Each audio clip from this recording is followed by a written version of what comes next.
ikintu yatubwiye azakora. Niyo mpamvu mureba impano tumuzaniye. Yatubwiye ko agiye kujya muri School of Music.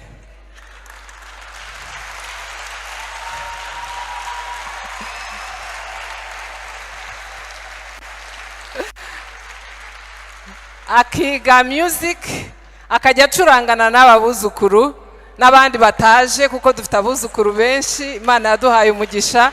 Haramu ikaze, welcome at home. Karibu mu rugo, mumuhobere, mumwakire, mumuhe karibu mu rugo. Ni iki ngiki nicyo kivuze gusa. Happy birthday to you, Kanoni. Happy birthday to you.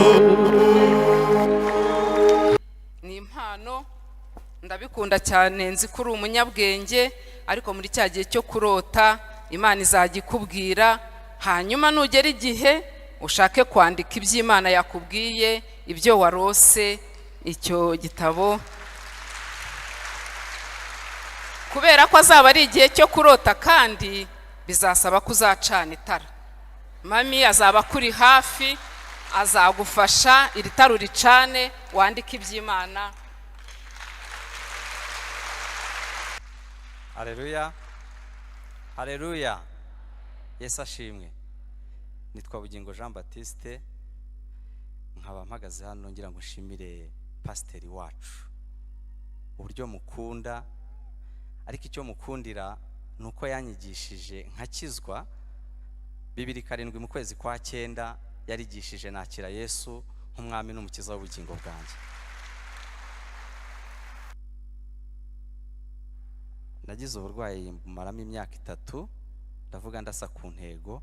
Niyo mupasiteri wansuye bwa mbere aransengera, arasenga aravuga ngo Mana Bugingo uzamurinda ubumuga, ntituzumva inkuru mbi, ndizera ntashidikanya ko azagaruka mu murimo wawe agakomeza akora ari nkuko yakuririmbiraga. Mpagaze ahangaha rero kubera ko isengesho Imana araryumvise, yaravuze ngo umukiranutsi wanjye azabeshwaho no kwizera, ngariko nasubira inyuma umutima wanjye ntuzamwishimira. Ngariko twe ntidufite gusubira inyuma ngo turimbuke, ahubwo dufite kwizera kugira ngo tuzakize ubugingo bwacu. Bene data, nshingiye uko nari meze n'ibyambayeho, kwizera kurarema ibidashoboka bigashoboka. Kwizera ni ingabo umukiranutsi ahungiramo agakomera. Haleluya.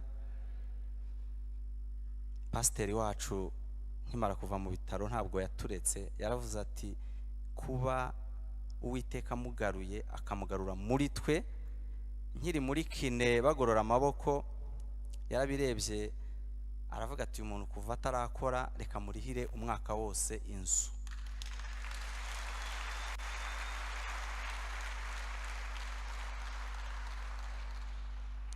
Ibyo ntabwo nabyibagiwe, nabibitse ku ndiba y'umutima.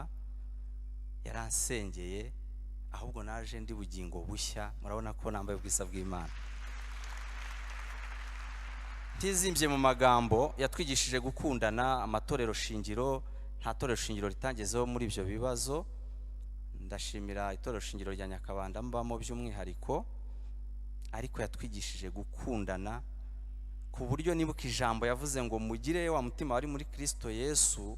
Uwo nubwo yabanje kugira akamero nk'ak'Imana, ntiyatekereje ko guhanwa n'Imana ari ikintu cyo kugundirwa, ahubwo yisiga ubusa, agira akamero k'umugaragu w'imbata, aca bugufi, ndetse ntiyanga no gupfa urupfu rubi rwo kumusaraba.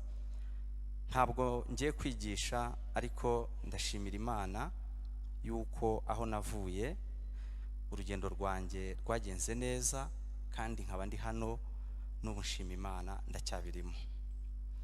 Nk'umuryango twatekereje kugira icyo dukora, turavuga ngo kuri ka kabando kazajya kamufasha kujya kuvuga ubutumwa, kubera ko arangije ivugabutumwa nk'inshingano za Anglikana, ariko agiye kukomereza mu muhamagaro noneho yisanzuye. Hari icyo natwe tuzakora. Murakoze, Imana ibamugisha.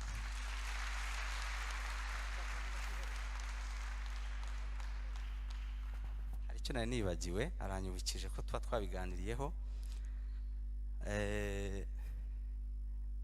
Natwe Rutayisire intwarane mu ntwari, akaba inkubito y'imanzi, rudahangarwa n'amahanga mu ruhango rw'amahanga, akaba rutavogerwa n'akavuyo k'abadayimoni, igicumbi cy'urukundo muri Kristo Yesu. Urakoze cyane Bugingo na madamu, dukomere Imana amashyi rero dushima Imana ibaho umugisha cyane. Kandi tudatinze tugiye kwakira Jack Impakaniye.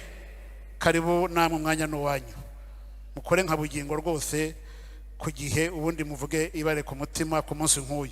Dukomere Imana amashyi nabo tubakira kugira ngo Bugingo uri uvuye hano bamwe ntibamuzi, yarapfuye arazuka, abamuzi murabyibuka. Icyo bita gupfa neza neza, jewe nagiyeyo mvayo nasezeye nagereje ko bambwira bishize mu mwuka. None turashima Imana ko akiri muzima.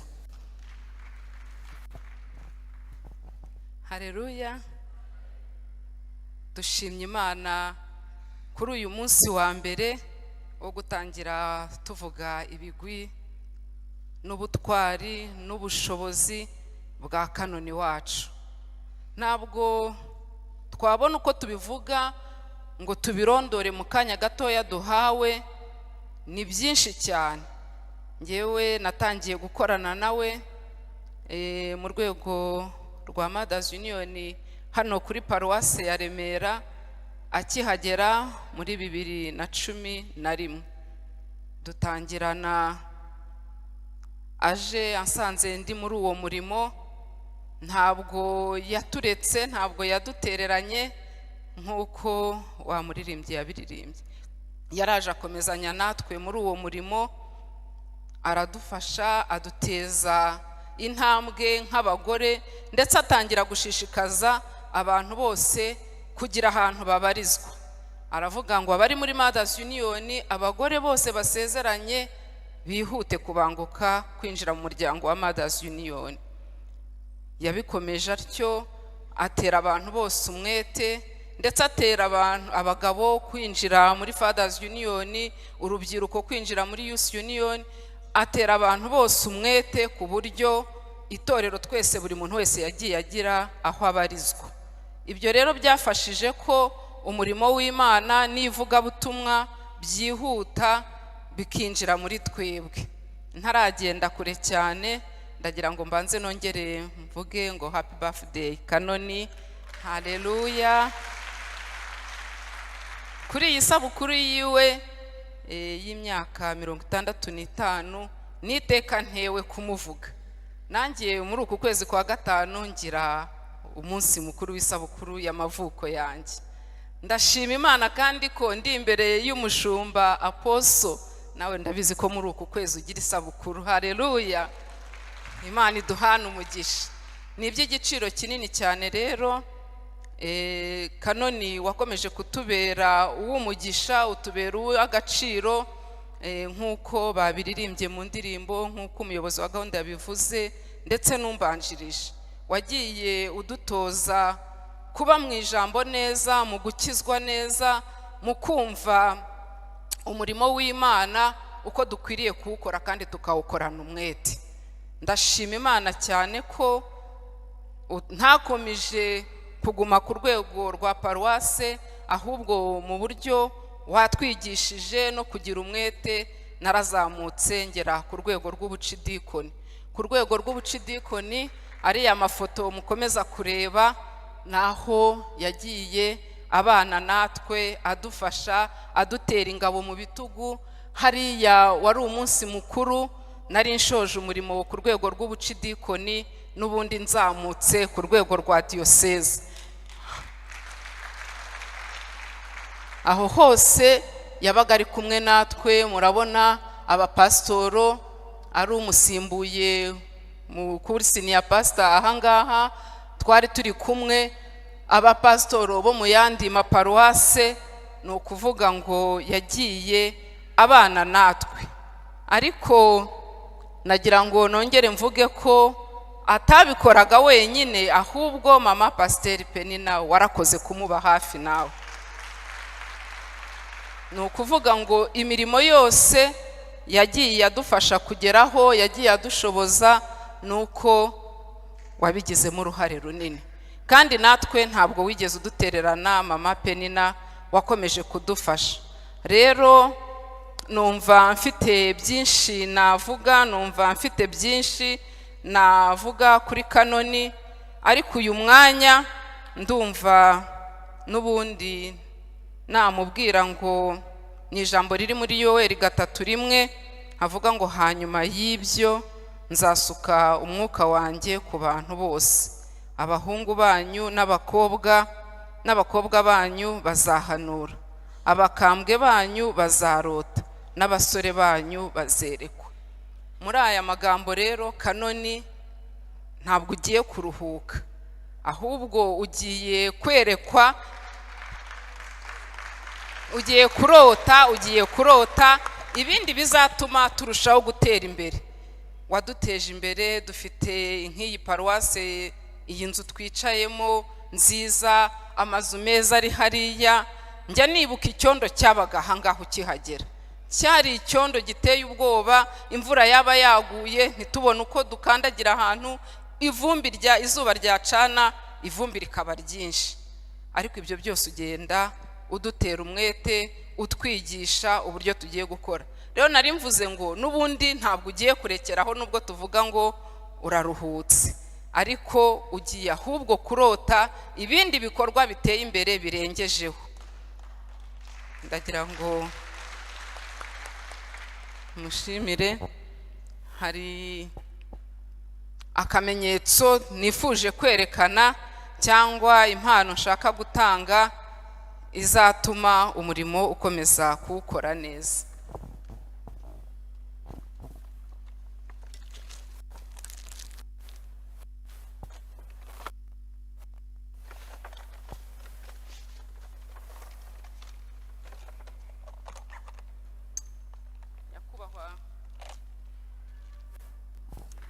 Nyakubahwa Kanoni, ndagira ngo mwigire imbere. Iyi ni impano, ndabikunda cyane, nzi ko uri umunyabwenge, ariko muri cya gihe cyo kurota Imana izajya ikubwira, hanyuma nugera igihe ushake kwandika iby'Imana yakubwiye, ibyo warose, icyo gitabo, kubera ko azaba ari igihe cyo kurota kandi bizasaba kuzacana itara. Mami azaba kuri hafi, azagufasha iri tara uricane, wandike iby'Imana. Murakoze cyane, turabashimira.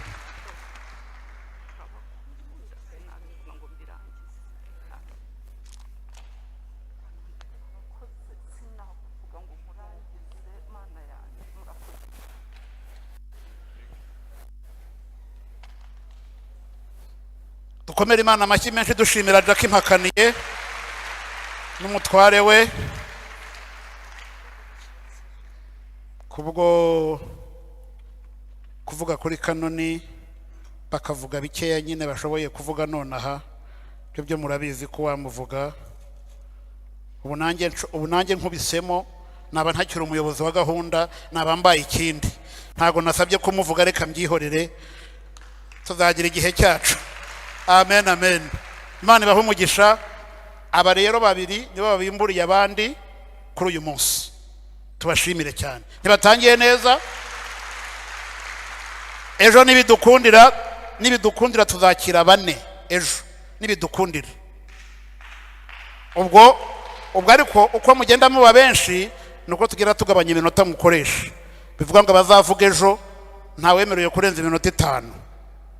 Uko mugenda muba benshi niko tugenda tugabanya. Nibigera ejo bundi tugasanga babaye benshi, tuzongera tugabanyeho gutyo. Uyu mwanya kare navuganye na mama Pasiteri, mubwira ko ngwaje madamu. Ubwo ndi hano madamu wanjye ari mu bitaro, ariko Yesu aramukiza. Twabivuganye, yambwiye ati genda ukora umurimo w'Imana. Hanyuma mama Pasiteri aransengera kuri telefone, ati reka dusengere madamu wawe. Nanezerewe mama Pasiteri, rirasengesho ryankoze ku mutima, kandi nzi ko riri bukore bitangaza ntago ndongera kubaza amakuru ariko ndabyizeye rero hamwe no muri uwo mujyo w'iby'Imana irimo gukoresha nguhaye karibu hano kugira ngo utubwire nawe kiri kuri ku mutima ntabwo uri muri bariya babiri navuze ni ibindi bikuzanye bigendanye n'ibyo wankoreye Imana iguhe umugisha. Haleluya, haleluya. Nge kuko rero naje ku munota wa nyuma ntago ndi butinde. Uyu munsi twiriwe umunezero w'isabukuru. Kansabe abana niba n'abuzukuru bahageze baze hano ko twamubuze kuva mu gitondo yagiye kare. Chachi yamudutanze kare baramudufatira ngo bari bamufite inama niko bamubwiye ariko nabo bari bamufitiye ka surprise bituma twebwe tutamubona turavuga ngo ntacyo turamusanga hano niba muhari mutebuke kuko ntago dushaka gufata umwanya munini. Uyu munsi ntago ari umunsi wa family uwacu uzaba ku wa gatanu ariko uyu munsi ni ka surprise gatoya nyakubahwa kanoni kandi inshuti yanjye. Buriya mwebwe mumuzi nka kanoni pastor ariko twe tumuzi nk'inshuti yacu nk'inshuti yanjye nka papa w'abana nka sekuru w'abana twe niko tumuzi. Tumaze rero iminsi tumubaza ikintu azakora muri retirement, ikintu yatubwiye azakora. Niyo mpamvu mureba impano tumuzaniye. Yatubwiye ko agiye kujya muri School of Music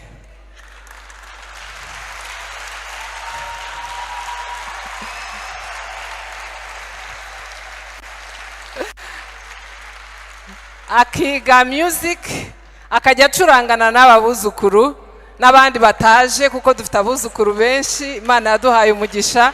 Hari abatuye kure batashoboye kubana natwe aba barabahagarariye n'abandi bana batashoboye kuba hano nibabibona kuri social media kuri YouTube bumve ko abangaba babikoze mu izina ryabo bose kuko dufite abana benshi. Ariko ngwino hano tugushyikiriza impano yacu tukwifuriza ngo karibu ikaze, welcome at home. Karibu mu rugo, mumuhobere, mumwakire, mumuhe karibu mu rugo. Ni iki ngiki nicyo kivuze gusa, ibindi tuzabivuga wa munsi. Ariko uyu munsi ni uwo kumubwira ngo karibu mu rugo. Uyu munsi ni umunsi wa anniversary ye y'imyaka 65 guhera ejo ari muri retirement. Ni mu biha amashyi.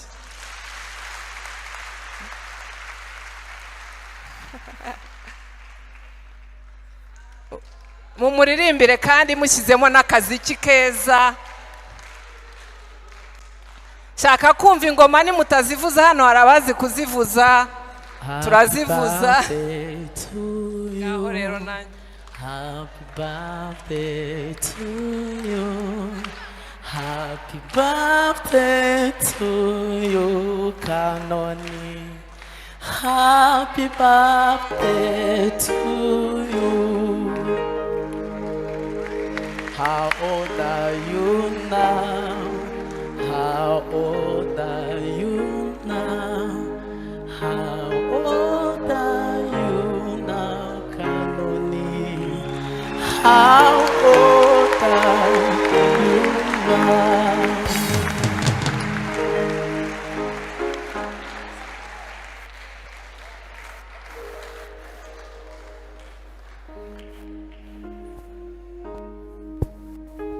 Shyiramo ingoma nk'uko babivuze turirimbe dusubiremo happy birthday to you. Yego. Happy birthday to you. Happy birthday to you. Happy birthday to you, Kanoni. Happy birthday to you. Happy birthday to you. Happy birthday to you. Happy birthday twane. Happy birthday to you.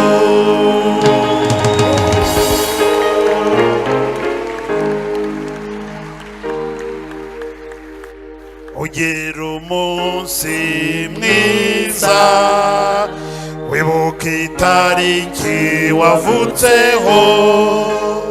Ugira umunsi mwiza, isabukuru nziza. Amashyi menshi ku Mana, amashyi menshi y'ibyishimo. Murakoze cyane mwese.